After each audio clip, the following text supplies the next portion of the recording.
السلام علیکم سب بہن بھائیوں کو اللہ تعالیٰ آپ کو صحت تندرستی عطا فرمائے، اپنے حفظ و امان میں رکھے، سب بیماریوں سے محفوظ رکھے، آمین یا رب العالمین۔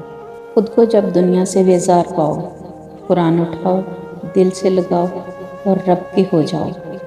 رسول اللہ صلی اللہ علیہ وسلم نے ارشاد فرمایا، میں نے جنت میں دیکھا کثرت سے وہ لوگ ہیں جو دنیا میں فقیر تھے، الحمدللہ کہنے کی عادت ڈالیں۔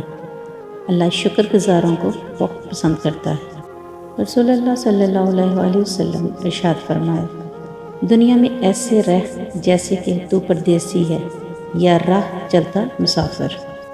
اللہ کی یاد اور سکون صرف اللہ کی یاد میں ہے۔ زندگی میں اپنا پن تو ہر کوئی دکھاتا ہے، مگر اپنا ہے کون یہ وقت بتاتا ہے۔ آنسو وہ خاموش دوائیں ہیں جو صرف اللہ ہی سنتا ہے۔ گرتے آنسو اور ٹوٹے ہوئے دل کی قدر اللہ سے بہتر کوئی نہیں جانتا۔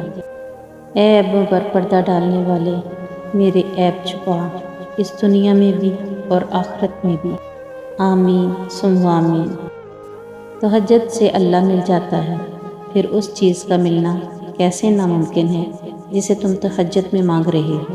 رسول اللہ صلی اللہ علیہ وسلم نے فرمایا، میں جنت میں تھا کہ مجھے کسی کے قرآن پڑھنے کی آواز سنائی دی۔ میں نے پوچھا جی کس کی آواز ہے؟ مجھے بتایا گیا کہ حارثہ بن نعمان کی۔ آپ نے فرمایا، والدین سے نیکی کرنے کا ایسے ہی صلہ ملتا ہے۔ حارثہ بن نعمان سب سے بڑھ کر والدہ کے ساتھ نیکی کرتے تھے۔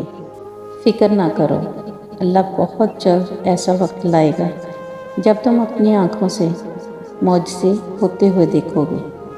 نفسیات کہتی ہے، غصہ ایک نفسیاتی بیماری ہے۔ زندگی میں خوش رہنے کے لیے ضروری ہے کہ آپ غصہ پر قابو کرنا جانتے ہوں اور پی جانے والے ہیں غصہ کو اور معاف کر دینے والے ہیں لوگوں کو، اور اللہ محبوب رکھتا ہے حسن عمل کرنے والوں کو۔ یا اللہ ہمیں وہ عطا کر دے جس کی ہم نے تجھ سے امید لگائی ہوئی ہے۔ جہاں محبت ہو وہاں وضو کا پانی ٹھنڈا نہیں لگتا۔ لوگ آپ سے جھگڑا کر سکتے ہیں، آپ کے خلاف سازشیں کر سکتے ہیں، آپ کا دل دکھا سکتے ہیں، آپ کا برا چاہ سکتے ہیں، آپ سے آپ کا سب کچھ چھیننے کی کوشش کر سکتے ہیں، مگر چھین نہیں سکتے، کیونکہ نصیب تک رسائی خالق نے کسی اور کو نہیں دی۔ مایوسی کے لمحوں میں رب کائنات کو دیکھنا سیکھیں، وہی ہے جو آپ کا سب سے بہترین دوست ہے۔ صبر تمہارے اندر محبت اور سکون کا احساس بڑھاتا ہے۔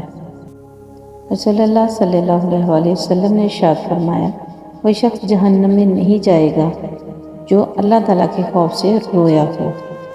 آپ صلی اللہ علیہ وسلم نے فرمایا، دوسروں کو کھانا کھلانے سے رزق بہت تیزی سے تمہارے طرف آتا ہے۔ دعائیں صبر مانگتی ہیں، صبر انعام دیتا ہے۔ آپ صلی اللہ علیہ وسلم نے فرمایا، جب بندہ کہتا ہے یا رب یا رب یا رب، تو اللہ فرماتے ہیں لبیک عبدی، مانگ تجھے عطا کیا جائے۔ مشکل وقت میں تمہارا صبر ہی بتاتا ہے کہ تمہیں اللہ سے کتنی محبت ہے۔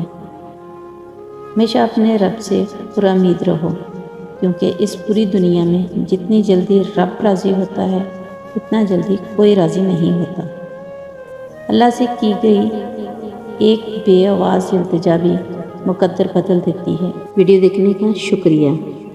پلیز میرے چینل کو لائک کریں، شیئر کریں، سبسکرائب کریں۔ اللہ حافظ۔ Love you all.